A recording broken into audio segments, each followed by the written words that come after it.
Hey guys, welcome back to my channel. Myself Prachi and होने वाली CM है Prachi. Guys, आप लोग का बहुत बहुत स्वागत है हमारे नए चैप्टर में, जिसका नाम है ऑडिट डॉक्यूमेंटेशन। ये है सीएमए फाइनल का paper number 19, cost and management audit का। तो गाइस, आज हम लोग डिस्कस करने वाले कि ऑडिट में कौन कौन से ऐसे डॉक्यूमेंट्स होते हैं जिनकी ज़रूरत पड़ती है एक ऑडिटर को वाइल कंडक्टिंग ऑडिट। जैसे कि guys, audit is the independent examination of financial statements. तो गाइस, जब अपन एग्जामिनेशन ले रहे तो गाइस अपन को डॉक्यूमेंट की जरूरत पड़ेगी ना। डॉक्यूमेंट इन द सेंस ऐसे कुछ ऐसे कुछ डॉक्यूमेंट जिससे साबित हो कि ये बातें सच है। तो जैसे कि गाइस, हम लोग जब पेपर चेक करते हैं, एग्जामिनर पेपर चेक करता है, तो उनको आंसर शीट चाहिए रहती है। ठीक है। वैसे ही आपको, जब अपन ऑडिट एग्जामिनेशन करें, audit is equal to examination, तो गाइस हमको कुछ ऐसे डॉक्यूमेंट चाहिए रहते हैं जिससे ये साबित हो कि आपने जो कहा है वो सत्य है। ठीक है। जैसे कि वाउचर्स हो गए, ठीक है, कुछ स्टेटमेंट्स हो गए, कुछ कम्युनिकेशंस हो गई, कुछ डिक्लेरेशंस हो गए, कुछ रिजोल्यूशंस हो गए, कुछ अदर जो भी लगता है ऑडिटर को, जिससे वो उसको रीजन टू बिलीव मिले कि हाँ, ये सब चीज जो है वो ट्रू एंड फेयर व्यू है, उसको लगे। तो गाइस, वो सारी चीज़ों को अपन डॉक्यूमेंट में कंसिस्ट करते हैं। गाइस, ऑडिट डॉक्यूमेंटेशन जो होते हैं ना गाइस, वो मटेरियल होते हैं जो इंक्लूड करते हैं वर्किंग पेपर्स। वर्किंग पेपर मतलब जैसे अपन एग्जामिनेशन में गाइस साइड पे वर्किंग नोट बनाते हैं ना, तो इस वैसी वर्किंग पेपर रहता है ऑडिट डॉक्यूमेंटेशन में, जिसमें अपना वर्किंग लिखते रहता है ऑडिटर वाइल डूइंग ऑडिटिंग। अपना जो भी उसको लगता है सही, जैसे अपन रात में डायरी लिखते हैं तो वो हमारा लाइफ का वर्किंग पेपर हुआ। एग्जामिनेशन में जब क्वेश्चन बनाते बनाते नहीं लिखते हैं तो उसको वर्किंग नोट बोलते हैं। वैसे ही जब ऑडिट करते करते ऑडिटर को जो भी लगता है वो लिखते जाता है, उसको ऑडिट वर्किंग पेपर बोलते हैं। ठीक है। और गाइस, ये ऑब्टेन करता है और रिटेन करता है कॉस्ट ऑडिटर खुद के साथ। ऐसा नहीं कि वो आपको दे देगा। आपकी पर्सनल डायरी आप किसी को दे सकते हो, नहीं ना। वैसे ही ऑडिटर की जो वर्किंग नोट रहते हैं वो किसी को नहीं देता, वो खुद रखता है वर्किंग पेपर्स। ठीक है। अब वो जो फाइल रहती है ऑडिट फाइल, अब गाइस फाइल होती है जैसे कि अपन कुछ काम कर रहे हैं, स्कूल में प्रोजेक्ट बनाते हैं, तो गाइस जब प्रोजेक्ट बनाते हो तो फाइल में बनाते हो। वैसे ही जब अपन ऑडिट करते हैं ना, तो गाइस फाइल बनती क्यों बनती है मैम फाइल? भाई गाइस, फोल्डर बनाना पड़ता है ना। आपको जो जो लग रहा है, जो जो पॉइंट्स लग रहा है आपको रखना है, तो गाइस एक जगह पे इकट्ठा करके रखोगे। आप कहीं जाते हो तो एक सूटकेस में सब कपड़े भर के और बाकी सारे सामान जो भी आपको नेसेसिटीज है वो सबको लेके जाते हो ना। तो सूटकेस में ही क्यों? क्योंकि वो एक स्टोरेज जगह है, स्टोरेज करने की जगह है। वैसे ही ऑडिट फाइल एक स्टोर करने की प्लेस है, जहाँ पर आपको जो भी फ़ोल्डर्स लग रहा है, जो भी पेपर्स लग रहा है, वो सारी चीज़ को स्टोर करते हो। तो वही बोलता है ऑडिट फाइल, मतलब ऑडिट से रिलेटेड जो भी चीज़ें सबको स्टोर करने की जो जगह होती है, वो ऑडिट फाइल होती है। ठीक है? वर्किंग पेपर अभी अपन डिस्कस किए। सारे वो सब डॉक्यूमेंट्स, रिकॉर्ड्स, एविडेंस ऑडिट करते समय जो हमको काम को सपोर्ट करता है, अश्योर करता है ऑडिटर को।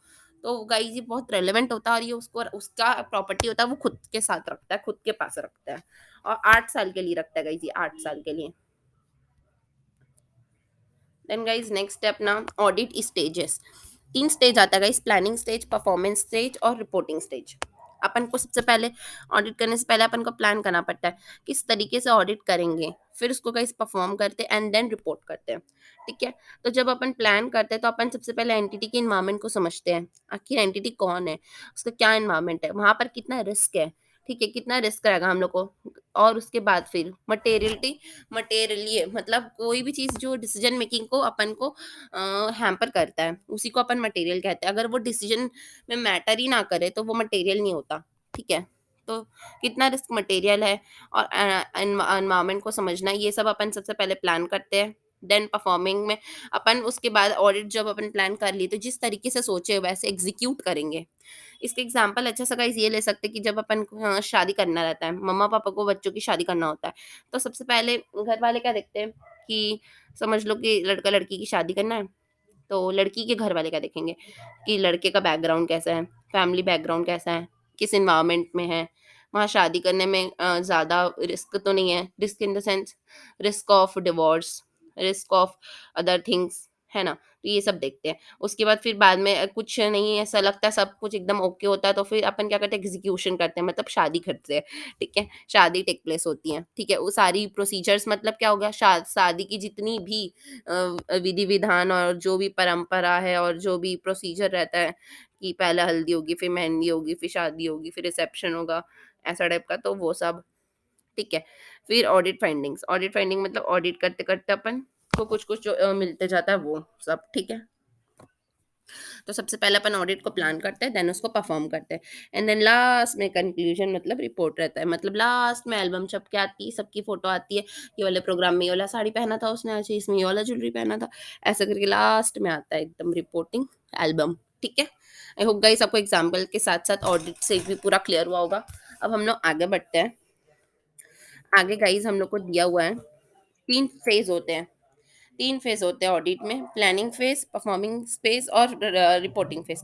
जैसे कि गाइस अभी अपन ने पढ़ा ये सेम चीज, वो फिर से दे दिया गया है, सेम टू सेम, ठीक है। मैं आपको बुक से बताऊंगी गाइस ये वाला, ठीक है। तो देखते हैं एक बार।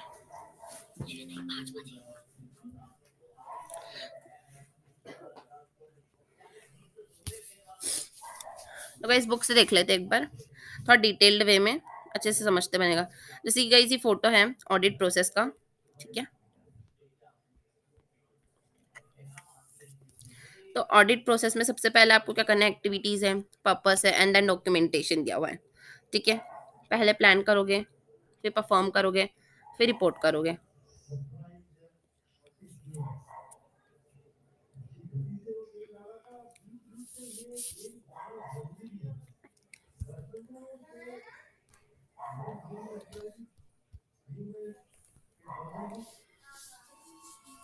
तो सबसे पहले क्या करोगे गाइस, सबसे पहले आप करोगे परफॉर्मेंस को, मतलब परफॉर्म करोगे प्रिलिमिनरी, मतलब ऊपर ऊपर से देखोगे इंगेजमेंट को। इंगेजमेंट जो एक्टिविटी होती है ना, उसको आप पहले ऊपर ऊपर से देखोगे और डिसाइड करोगे क्या आपको ये एक्सेप्ट करना चाहिए या नहीं, ठीक है। उस वो डिसीजन लेने के लिए आपको कुछ डॉक्यूमेंट की जरूरत पड़ेगी। जैसे कि आपको देखना पड़ेगा कि क्या क्या रिस्क फैक्टर्स हैं, इंडिपेंडेंस देखना पड़ेगा और फिर इंगेजमेंट लेटर देखना पड़ेगा, ठीक है।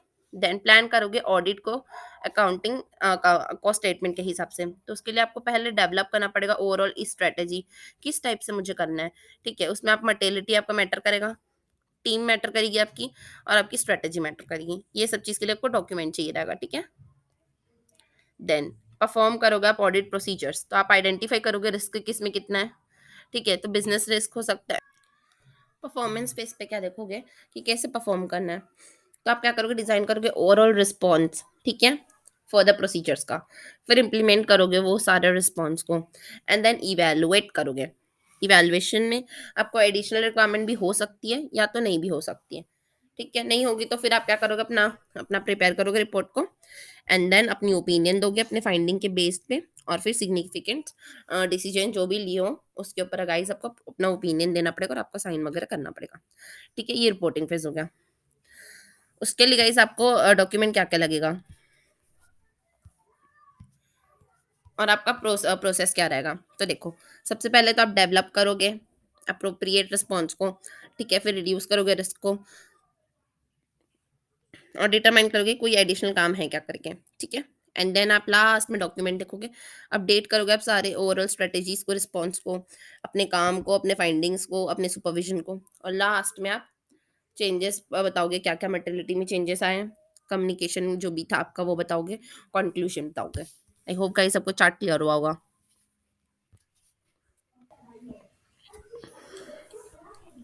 तो गाइस चलो देखते हैं अपन ऑडिट प्रोसेस के प्रैक्टिकल स्टेप्स क्या क्या होते हैं। तो सबसे पहले आप ऑब्जेक्टिव देखोगे ऑडिट का, ठीक है।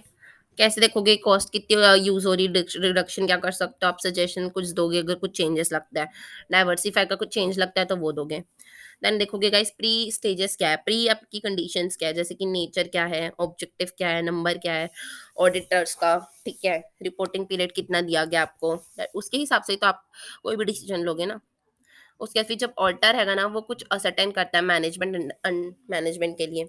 सबसे पहले वो प्रिपेयर करेगा और प्रेजेंट करेगा अपना कॉस्ट स्टेटमेंट को। देन गाइस सेलेक्ट करेगा और कंसिस्टेंट करेगा एप्रोप्रिएट अकाउंटिंग पॉलिसीज को, ठीक है। एडिशनल इंफॉर्मेशन देखेगा, अनरिस्ट्रिक्टेड एरियाज देखेगा, ठीक है, प्रॉपर मैनेजमेंट देखेगा, ठीक। देन गाइस अंडरस्टैंड करेगा वो बिजनेस को, कंपनी को समझना बहुत ज़्यादा ज़रूरी है गाइस, क्योंकि आपको वहीं काम करना है। उसको नहीं समझोगे तो कैसे करोगे, आप शादी जिसको करना है उस लड़की को तो समझना पड़ेगा ना। कंपनी से ही शादी हो रही है एक तरीके से आपकी, कुछ समय के लिए, 180 दिन के लिए, तो समझना तो पड़ेगा ही। तो क्या समझोगे गाइस कि किस में काम करती है, किस साइज की है, क्या प्रोफाइल है, कितना यूनिट लोकेटर है, कौन ओनर है, कौन मैनेजमेंट संभालता है, किस नेचर की इंडस्ट्री है, क्या क्या एप्लीकेबल लॉज हैं, किस प्रोसेस में काम करती है, क्या क्या सब्सिडरी हैं, एक्सेट्रा।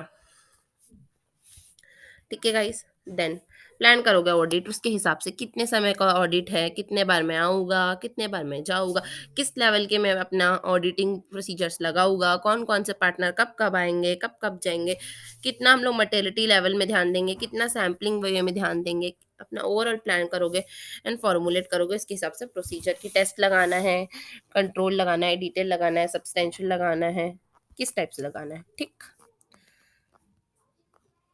देन एग्जीक्यूट करोगे, उसके बाद प्लान कर लिया, अब एग्जीक्यूट करोगे। एग्जीक्यूट करते समय ऑडिट चेक्स एंड प्रोसीजर्स देखोगे, जैसे प्लान किया है वैसे ही एग्जीक्यूट हो रहा है कि नहीं। ड्राफ्ट करोगे ऑब्जर्वेशंस को और फाइनल रिपोर्ट दे दोगे।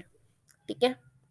डॉक्यूमेंट क्या क्या लगेगा, audit plan, audit strategy, working paper, audit evidence, final report, etcetera.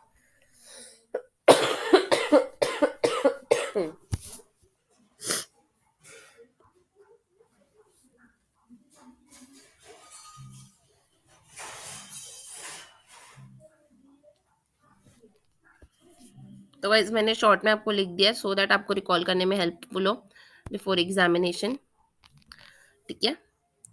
Thank you so much for watching this video. I hope guys आपको हेल्पफुल लगी। अगर वीडियो अच्छी लगी तो प्लीज़ लाइक कीजिए, बहुत अच्छी लगी तो सब्सक्राइब कीजिए and don't forget to press bell icon. Bye guys.